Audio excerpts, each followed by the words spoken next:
Does this drawing look familiar?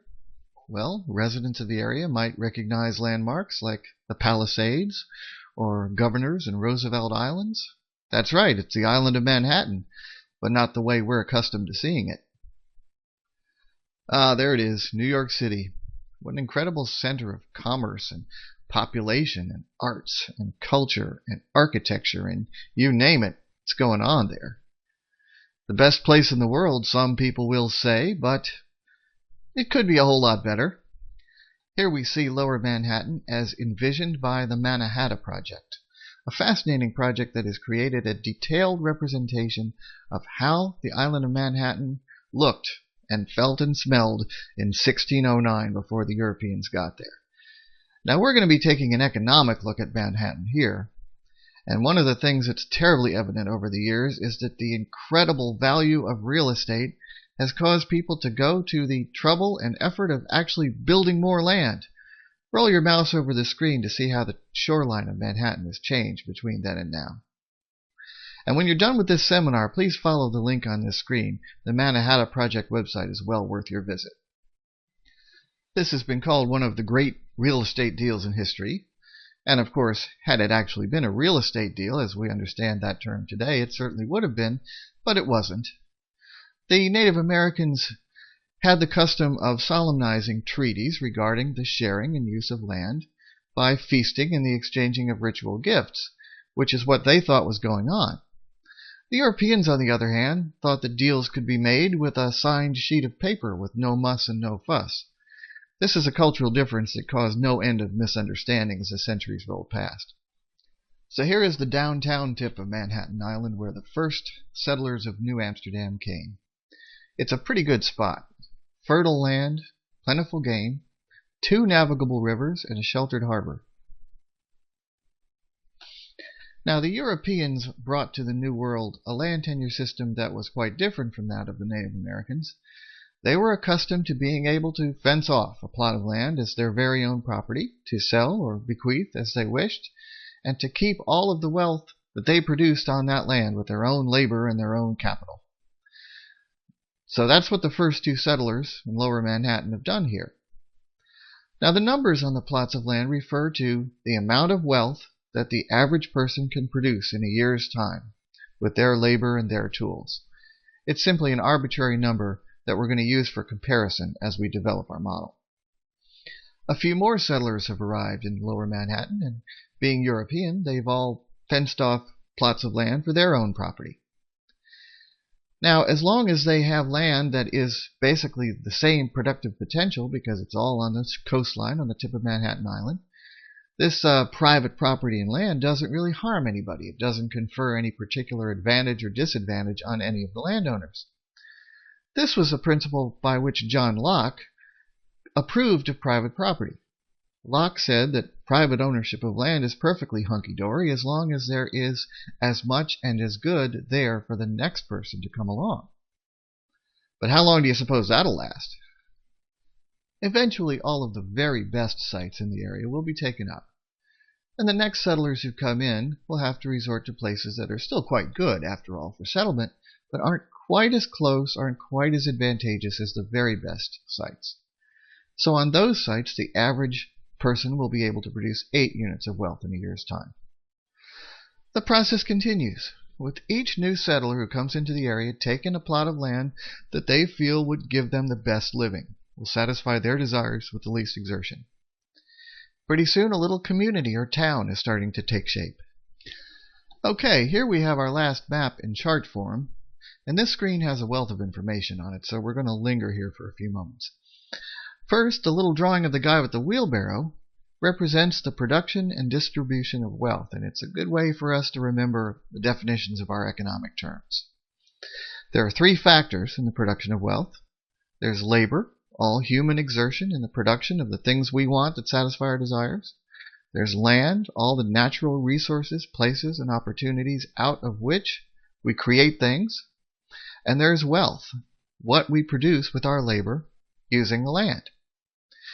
Now, wealth is divided into 2 parts. The wealth that is not immediately consumed but is used in further production is called capital. And the wealth that is consumed is divided into three parts, which we call the factor payments. The return to the owners of land is called rent.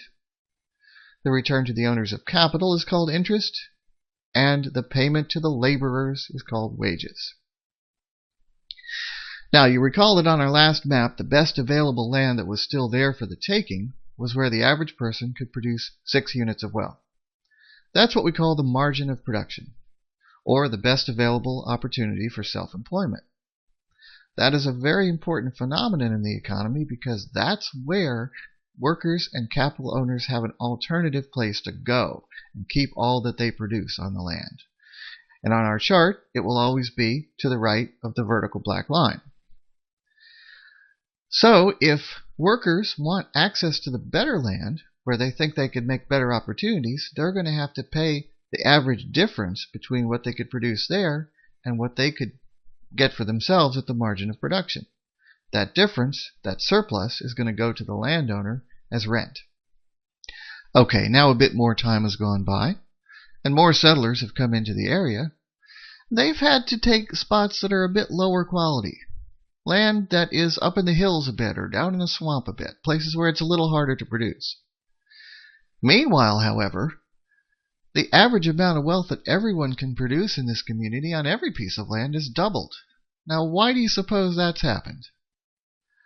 Well, a clue to the answer can be seen in the fact that those newcomers didn't take pieces of land elsewhere on Manhattan Island, which were also available.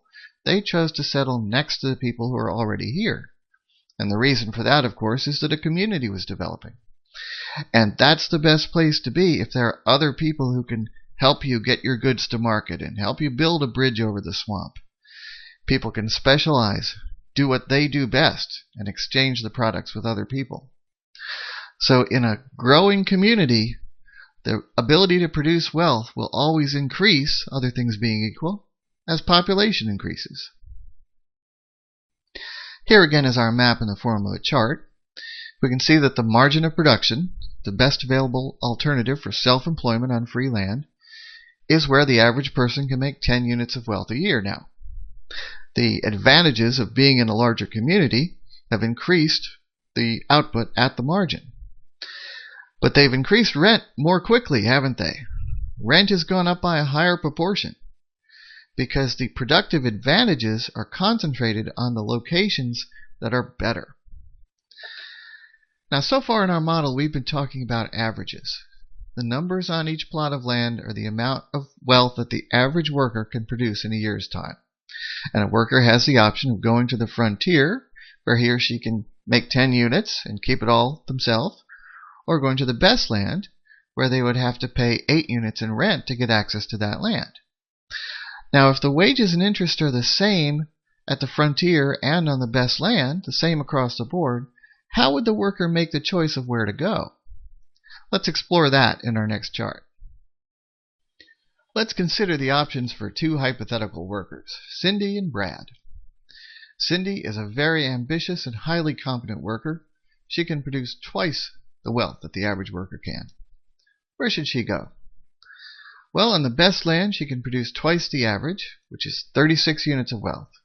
She has to pay the going rent of 8 units, so she has 28 left for herself. At the margin, she can go and make twice the average, which is 20, and keep all that for herself. So clearly, Cindy would be better off on the land where opportunities are greater, even though she had to pay rent to get access to it. Brad, on the other hand, he's not so swift, or he's not so ambitious. In any case, he can only produce half the wealth of the average worker. If he goes to the best land, he can produce half of 18, pay his rent of 8, and he only has 1 unit left for himself. He can hardly afford to live there. On the other hand, if he goes to the margin, he can produce half the average, which is 5, and keep it all for himself.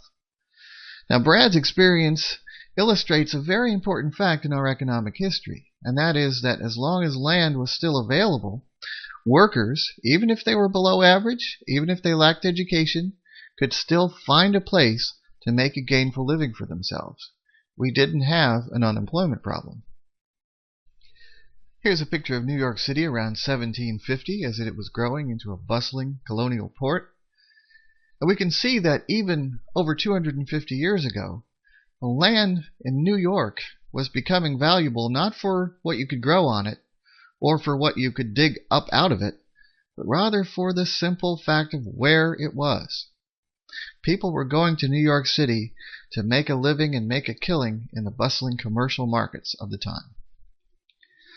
Then, as time goes by, another process, or another whole set of processes really, comes about to vastly increase our ability to produce wealth on all the grades of land. Can you guess what that might have been? Well, we developed the railroads. We developed the telegraph. We developed the steam engine and the assembly line, and all of the labor-saving inventions of the Industrial Revolution vastly increased our capacity to produce wealth. So, increase in population and the demand for land created by all of these wonderful labor-saving inventions has pushed the margin of production back one more notch. However, the great increase in production across the board now means that the average worker can make 16 units of wealth at the margin. However, rent has gone up considerably, hasn't it? Well, we've been watching our developing economy grow by leaps and bounds, and we've observed that the level of wages and interest depends on the opportunity for self-employment available where the land is free for the taking. However, how long do you think there's going to be good land left there for the taking? Not forever.